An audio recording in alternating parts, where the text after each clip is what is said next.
வணக்கம். நம்ம ஊர் ஆடான யூடியூப் சேனல். இப்போ நம்ம திருவாடானைய ஆதிரத்னேஸ்வர் சினேகவல்லி அம்மன் தல வரலாறை நான் ஒரு வீடியோ காட்சியாக மக்களுக்காக நம்ம சேனலில் பதிவிடுறேன். மக்கள் எல்லாரும் பார்த்து நம்ம சேனலை சப்ஸ்கிரைப் பண்ணி பெல் ஐக்கானை கிளிக் பண்ணி பாருங்கள். நன்றி, வணக்கம்.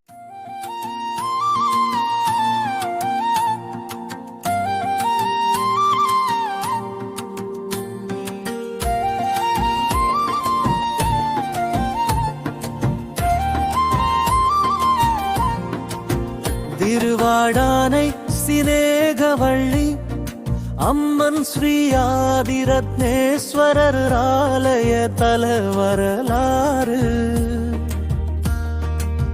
திருவாடானை சினேகவல்லி உடனே எழுந்தருளும் ஸ்ரீ ஆதிரத்னேஸ்வராலயம் ராமநாதபுரம்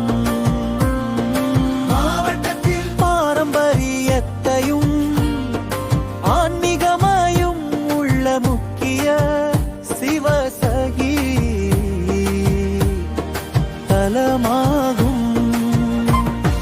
வரலாற்று சிறப்புகள் இந்த ஆலயம் 4 யுகங்களிலும்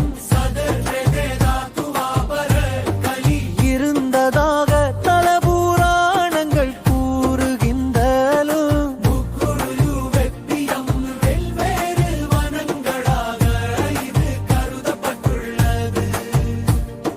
சத்தியுகத்தில் பாரிஜாதவரன், தேவலாயுகத்தில் வன்னிவானம், துவாபர யுகத்தில் குருக்கத்திவனம், கலியுகத்தில் வில்வவனம் என்று அழைக்கப்பட்டது. தேவலோக அமிர்தத்தில் இருந்து பூமிக்கு விழுந்த ஒரு துளி இப்பகுதியை உருவாக்கியது. இந்த ஸ்தல புராணம் குறுகுகிறது. புராண சம்பவங்கள் சூரிய பகவான் சுயபிரகாசம் சிவபெருமான் சூரியனின் ஒளியை எடுப்பார். பின்னர் சூரியனின் நீலமணியால் ஆன லிங்க சொரூபத்தில் சிவனை வழிபட்டான். அதனாலேயே இறைவன் ஆதிரத்னேஸ்வரர் என்றும் அழைக்கப்படுகிறார். மழைக்கடவுளான வருணனின் மகன் வாருணி துர்வாச முனிவரால் சாபம் பெற்ற போது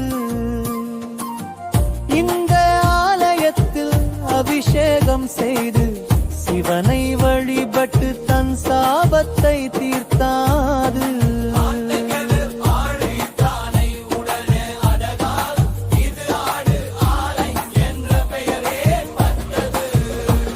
இந்த ஆலயம் சுக்ரதோஷ பரிகார ஸ்தலமாகும்.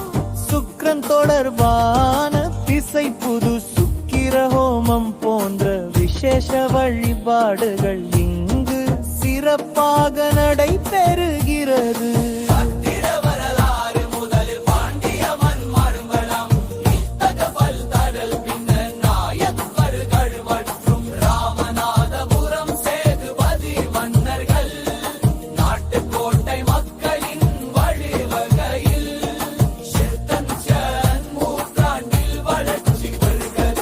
கோவிலில் கை நடுக்கு ராஜகோபுரமும் உயரமான மாடமரும் நீண்டு விரிந்த பிராரமும் உள்ளன. இரு பிரதான சன்னதிகை சிவன் மற்றும் அம்மனுக்கு தனித்தனியாக நகரில் கிழக்கு நோக்கி அமைக்கப்பட்டுள்ளது. இது அவர்களின் கல்யாண கோலத்தை குறிக்கிறது. தமிழ் சைவ நூல்களில் பாடல் பெற்றவன் பாண்டிய நாடு ஸ்தலங்களில் நெக்குவழில் பலம் சும்பந்தர் இத்தலத்தில் பதிகம் பாடியுள்ளார். தேவார பாடல் பெற்ற தலம் என்பது எட்டு கோயிலின் பரிமாணம். ஆதி ரத்னேஸ்வர ஆலயத்திற்கு வருகை தரும் பக்தர்களுக்கு பாப விமோசனம் புத்திர பாக்கியம் சுக்ரதோஷ நிவாரணம் பொது வாழ்வில் செல்வாக்கும் கிடைக்கும் என்றும் நம்பிக்கை உள்ளது.